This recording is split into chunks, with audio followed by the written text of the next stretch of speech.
And they can hear me on the live stream. Excellent. Welcome back, everybody, from the break to the Climate Science and Society Symposium here at Dirac Library, part of the FSU Libraries. We'll be changing gears from our earlier panel and taking the perspective of the arts and humanities as we think about sensing climate change, past and present. Our first speaker in this group is Dr. Kristina Buhrman, who is an assistant professor in the Department of Religion here at Florida State, specializing in medieval and early modern in Japan and Japanese religions. And she will be sharing with us how early modern and medieval Japanese cultures appreciated and thought about climate and climate change. Okay, so without further ado, Professor Buhrman. Storms hit the mainland. There was a major earthquake in the central Japan seaside part, and of course there was the Boxing Day tsunami, which was of great interest in Japan. So the kanji for the year, the character, the word for the year was in fact disaster. And this brought to my attention an entire field which is called in Japanese disaster history. So disaster history, as it's done in Japan, is something that's a little incongruent to the way that we're trained to do history in America in universities, and that it's very instrumental. There are two main aspects to what is known as disaster history. One of which is that it's in conjunction with scientists to try to find old information about disasters, to try to recreate what earthquakes, storms, droughts, famines of the past were actually like, to have material for scientific modeling. The other aspect of it is to create public awareness. We live in what is called by some sociologists a risk society. And in a risk society, it is very important for the individuals to be aware of risk, to be aware of the potential for disaster, because the responsibility for preparation falls upon the individual. You have probably heard the head of FEMA say that it is important for every single household in America to be prepared for disasters. This is how society is trying to mitigate the risk of natural hazard. And so it is from the lens of disaster history that I want to talk a little bit about the issue of climate change and the issue of what we can find out about awareness of climate change in Japanese history. So, my map keeps leaving. We can assume that any agricultural society must have a naive sense of climate.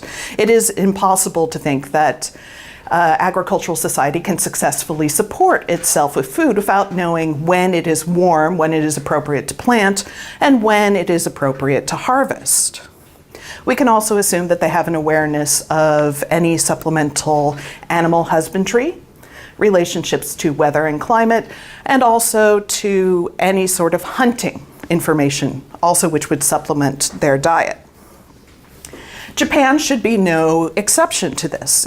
Japan had an official agricultural economy, but this was highly supplemented by foraging and by hunting and animal husbandry. Also, agriculture. So, what then can we see about an awareness of climate in Japan? Well, I would like to give some examples from three particular time periods. The first time period in general I'd like to talk about from the 8th century to the 11th century. And so this is what we would call the classical period in Japan.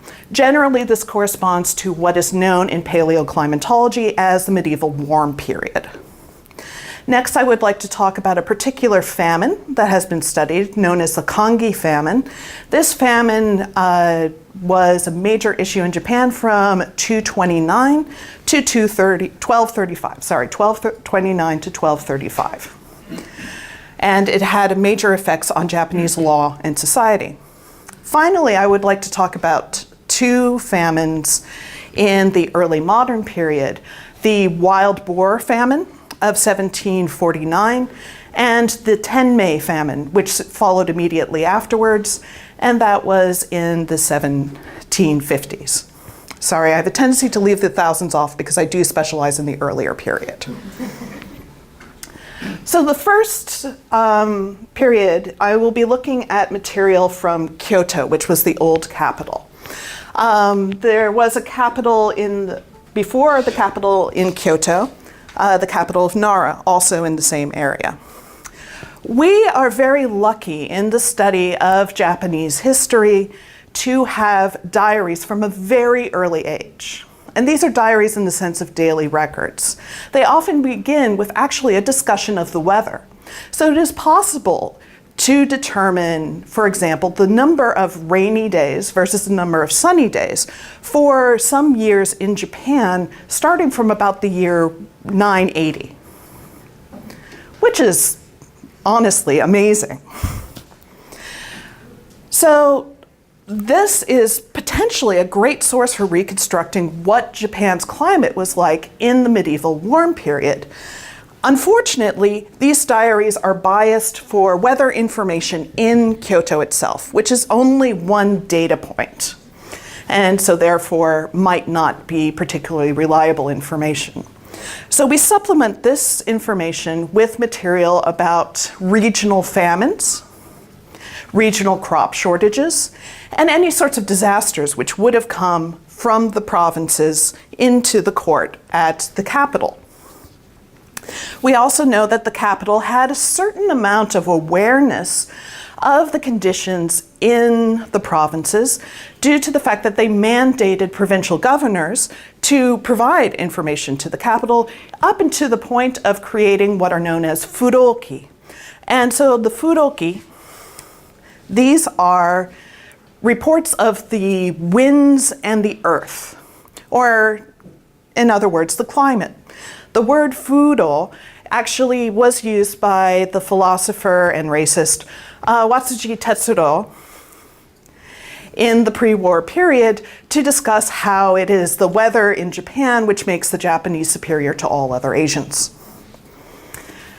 So this climate report did provide a sort of rough information. What are the local products? What is appropriate to grow in particular areas?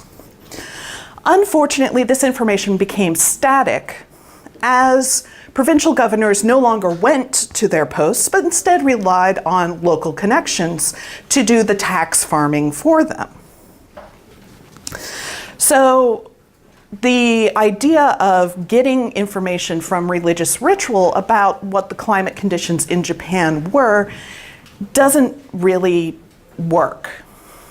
In fact, if we take a look at records of drought as recorded in the capital, we find that it is almost always based on 10 days without rain in the capital between the lunar month, the 3rd lunar month, and the 10th lunar month.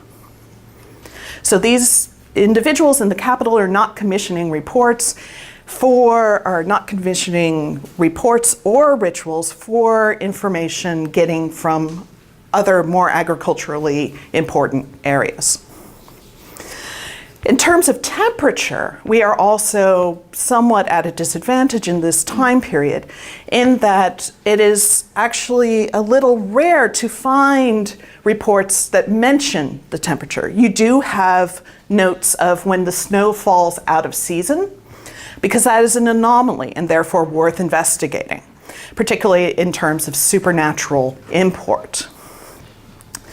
There is one report where a courtier happens to note that the solar date of the year, which is small heat, is in fact marked by a small heat wave in Kyoto, which means that the calendar is particularly accurate that year, and so he made a note of it in his diary. On the other hand, his superior and cousin in his diary noted that according to the lunar month, the cherry blossoms were late in a particular year, but this was a year in which the lunar month was in fact actually early. So the cherry blossoms were not in fact late in terms of the solar year. So what we have in terms of records of climate and awareness of climate in this time period is marked by a local focus and marked by anomalies. So although the period from 800 to 1100 is in fact a period which did see a change in the climate as Japan starts moving towards a colder, wetter climate, we don't see much awareness of this in the written sources at all. I would like to turn now to the Kanji Famine in 1229. This was a famine that was widespread in Japan. There was widespread crop failures. And one of the impacts of this is that you had mass migration into the old capital of Kyoto. And you had human trafficking as families became unable to support all members. Perhaps voluntary on the part of men of the family selling themselves into servitude. Perhaps involuntary in case of junior members of the family. This unsettled the authorities in Kyoto and in Kamakura, near Yokohama, where the samurai government was located. And so they started passing laws setting good prices, setting food prices, and also setting limits to the periods to which people could be enslaved. So this was a set of crop failures marked by rain out of season, a lack of sunlight. So in rice agriculture, it is very important to have rain early, to have enough water early to insulate the rice seeds that are planted, and also to prevent competition from other plant life. Then the rice is drained to allow the plants to ripen and also dry out. So then you have a good rice crop. So you need rain early in the agricultural thing. You need a good supply of water early, so either from irrigation or from rain. And then you need to not have rain and wind later on. So the information we have about the Kanji famine, about diary records from this, is that it was cold and wet. However, when we take a look at the extensive debates that the two courts, the samurai court in Kamakura and the official court in Kyoto, had about what this was, what this meant, we don't see them seeing this as anything more than anomalous, a deviation from the normal. So they're not seeing this as a change in the climate, but instead a deviation from climate, despite the fact that cold and wet would continue from this time period onward. I will now jump to the wild boar and the 10 May famines, and I'll just address the 10 May famine at this point. 10 May famine was widespread famine localized in the northern part of Japan, which at this time had become a major producer of foodstuffs as the Japanese agriculture moved towards a cash crop economy. So due to the move to the cash crop economy, you had a lot more slash and burn agriculture in the northern part of Japan, and also you had areas that were less able to support themselves on what they grew locally. The 10 May famine, although it occurs in what we would call the Little Ice Age, in terms of global climate, was marked by warm winters, which reduced the amount of snowfall. And this was important for areas such as Hachinohe up here, because that meant that they didn't have the water for the dry field crops, which was their major export, soybeans. Furthermore, along with the warm winter and the lack of snowpack, you had a cold spring, where a high in the Sea of Okhotsk brought in a type of wind that brought moisture from the north into the area. So bad for agriculture in that sense. But here too, we are seeing people, particularly in local documents, which now survive in areas such as Hachinohe up there, and also in terms of monuments, which people put to dedicate to the dead. We don't see people seeing this as a change or a new normal. We don't see awareness of climate change here either. We do see people comparing disasters. So a later famine known as the Kanpo famine is compared, the Tempo famine, sorry, is compared to the May famine. They are seen as almost being identical, but that this is a new hazard that they need to be aware of is not, in fact, in any of the sources. Now, I have to admit there are still some sources I have yet to look at for this time period. And we do have a few cases like the philosopher Ando Shoeki, who wrote at this time that we were now in the age of law, when things were horrible, particularly agriculture, and we needed to return to the age of nature, the true age, where people were producing a great deal of crops. And so this was an ethical reform he was calling for. That might be some awareness of a change, but it's more religious. It's more of a fall of humanity than it is a change in the weather. So despite the fact that Japan saw a great deal of variation from the year 800 to the year 1800, we don't really find what we could call a naive sense of climate change in the sources.